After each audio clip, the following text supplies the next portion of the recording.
community map of Stanton using Google Earth Tours, something new to me.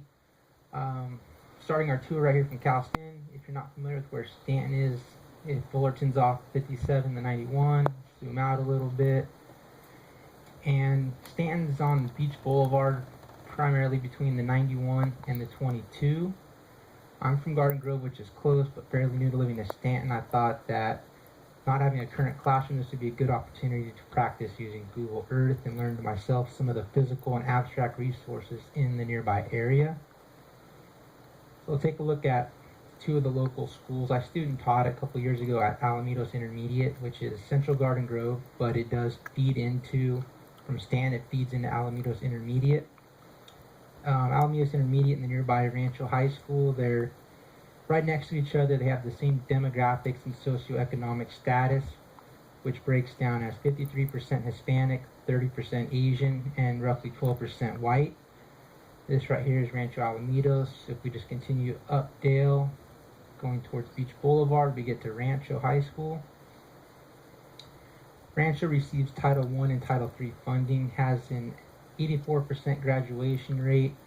They score 50% in ELA and 53% in math. 30% of the students scored proficient or advanced on the KC. Since they received Title I funding, according to Epstein, No Child Left Behind mandates parental involvement in school and classroom organization. I'm sort of curious how this school goes about it, being in a low SES area. I student taught at Alamitos, and all I personally observed was at family assemblies, headsets were provided to parents with live translators, and that's pretty bare minimum. The data I got from the demographics and the school testing ratios was from the 2011-2012 report card. So some of the geographical locations, beginning with the City Hall, I think I'm kind of new to exactly Stanton. I'm from a neighboring city, but everyone should know where the local library, police, and fire stations are located. So we'll take a look at City Hall, which you can see is not very far from Rancho as we just move over, and it's kind of conglomerated with the library, City Hall, and the OC Sheriff's Departments are all real close to each other. I don't know why I zoomed all the way out to flipping the view, but City Hall is 3.1 square miles with a population of only 39,000. Stanton was incorporated in, I don't know what's going on with that, incorporated in 1956. It borders Garden Grove, Cypress, and Buena Park. It's policed by the OC Sheriffs and Fire Services. It is contracted through Orange County Fire Authority. OCFA is active in cities without their own fire services, much like the OC Sheriffs. So just right across the street from City Hall right here off of Catella, just nearby Beach Boulevard, we have City Hall and the library. Our library, the Stanton branch, is a member of the OC Public Libraries, offering both traditional and ebooks for loan. They also include for children they include video storybooks that are accessible from home through the internet. So here's the close-up of the library branch right here. Let's see if we could spin it. Got a fire truck down at the end of the street's the police station, and right across the street right over here is the City Hall. So it's all real close to each other. Again, it's only 3.1 square miles, so everything's really closely situated with each other. At the library, members can attend workshops at various branches, and they range from preschool story time to helping people with their tax filing. Citizens of Orange County get to join the public branch for free. The library is extremely underutilized resource for information. In developing community-empowered schools, empowered parents are those that are well-informed and active supporters. The library provides free multilingual internet access to local residents who can use this resource for everything ranging from checking their child's grades on Aries to researching local CBOs and programs to benefit their families. So from here, let's go down into the street a little bit to the sheriff's office. So the Stanton OC Sheriff Department is staffed by 44 and led by Chief of Police Stu Greenberg. They have a policing VIP program for volunteers, and they also rely heavily on neighborhood and business watch programs, being at such a small staff. The OCFA is a little bit across the street. The building's fairly new. We actually have a picture of it when it was being built. It's OCFA Station 46. And that has a full-time staff of 21 firefighters with their own fire services chief on site. They offer the emergency response services, and they also promote fire and personal injury safety. Stanton receives services on a cash contract basis from OCFA. So as we can see from our Google tour picture here, hasn't been updated in a little while, and the OCFA station was still being built at this time. I don't have a date for when this picture was, but the fire station is pretty new. Actually, right there, 2011 is when it was built. So those are some of the physical sites. Prominent in the community, there's a Target not too far away and the Sam's Club, as well as the Stanton Community Center that offers more direct resources for the school and family. So first out of those, we're going to take a look at Target, which is down the street from City Hall. So the Target right here off of Knott and Catella. City Hall is just right down at Catella right there. So if you zoom all the way back over, a couple lights, you get to Target. Target has a lot of offerings for education. They offer grants from K to 12 schools to enhance cultural experiences. They support field trips and fund early childhood reading programs in all 50 states. They have a very strong push for K through third grade reading programs to catch students up. They also do stuff locally. The local school, local Piles Elementary School, received a grant in the 2012-2013 school year. For education, their large goals are to give $1 billion to education by the end of 2015, and their biggest focus is again supporting K through 3 reading.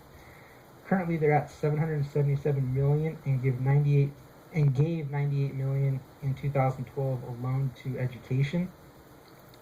On top of grants, they also have, I don't know if you're familiar with red card holders. They can designate 1% of their purchases to K through 12 school of their choice, granting $32 million to more than 85,000 schools in 2013. So everybody's parents, when they go shop at Target, if they use their red card, they can designate that money to go to their child's school. They also have Target's Meals for Minds, works with local food banks to bring healthy food to the starving students, and is currently active in 66 schools. The last feature for Target is library makeovers that began in 2007. They've renovated 175 school libraries, including 2,000 new books, new carpets, furniture, and technology, as well as they gave 7 books for every student at the school to take home. Once the libraries are renovated, the schools also link with the local Target for ongoing financial and volunteer services. So they still have to keep up to date and they still work together. There's continued ongoing collaboration between Target and the school site. So this one's going to be a little ways away. It's on the other. All this has been on one side of Rancho and Alamitos Intermediate. On the other side, right next to the intermediate school off of Dale or Lamson and Beach, is the nearest Sam's Club. Sam's Club and Walmart, obviously everyone knows they are one and the same basically when it comes to corporation. They began a Teacher of the Year program, and the statistics I could find most recent was 2001, but in that year they granted $1.7 million. And since 1996, when they began, they've granted $6.6 million to over 3,000 schools in all 50 states. Every store also selects a local winner. So there's 50 state winners and a national winner, and every school picks a nearby winner. So there's a lot of winners. Only year, this was 2001, California had 148 local winners that received $76,500. So the Sam's Club, again, is really close to, there's the intermediate school, here's Sam's Club, the intermediate's right there. And again, Rancho is only 2 lights over in this direction here. And I went to school in this school district. I went on to Pacifica, which is a little bit further west of all this stuff here. For community services, they have a big, it's not big, but it offers a lot at their community services center. I don't know why the map, it pins it at somebody's house, but it's actually on the other side of the street, so it zooms out. Here's a picture of the Community Service Center. Community Service Center receives $880,000 grant called Families and Communities Together grant, known as FACT. This funding goes to parenting classes, counseling services, domestic violence, tutoring, and after-school programs. They recently received a new grant for gang reduction and intervention partnerships called GRIP, designed to address elementary school students, including a curriculum for staff and parents. I also student taught at the local intermediate school and sub in the area. The school site would benefit by first mapping its school and nearby resources. This is something that I didn't know anything about. I didn't know they had after-school programs when I student taught not too far away. And Adelman states that much funds are wasted inefficiently, and this CBO alone gets large state and federal grants that in the 3 years I've been in the area I never once heard of. So the teachers and the staff could work with this thing. It's not too far away, just right down the street from the local high school and intermediate school. Some of the other things they include is they're committed to assisting families, emphasizing educational programs in the three most prominent languages in the area: English, Spanish, and Vietnamese. Relevant programs include homework, family counseling, parent education, family literacy, ESL classes, and boys and club scholarships. From Warren, CBOs tend to exist in lower socioeconomic environments, but they're not always involved in education. So a lot of time they already exist, and like I said with my example, I didn't know this was there, but it is there, and they should be working together. They both have similar goals. There's no reason that they're not already collaborating. This particular community center is an excellent bridge for that gap. The programs it offers values education, family life, and English proficiency. This group would be an excellent nearby resource, potentially can serve as the intermediary between the school and parents at home. Once a few parent leaders establish themselves from others, the pyramid can be built through the proper training. All you need is a couple parents to step up, and they can get this ball rolling, get more and more involved. As more people get involved, it just kind of snowball effects. More parents will start seeing that they too can get involved. They're more likely to trust another parent than this school administration. And for my reflection on it, I think that except for the schools in West Garden Grove, all of Garden Grove is considered to be a high needs district. So that's out of, I think there's over 70 schools in the district. That's except for one high school, one junior high, and 4 elementary schools.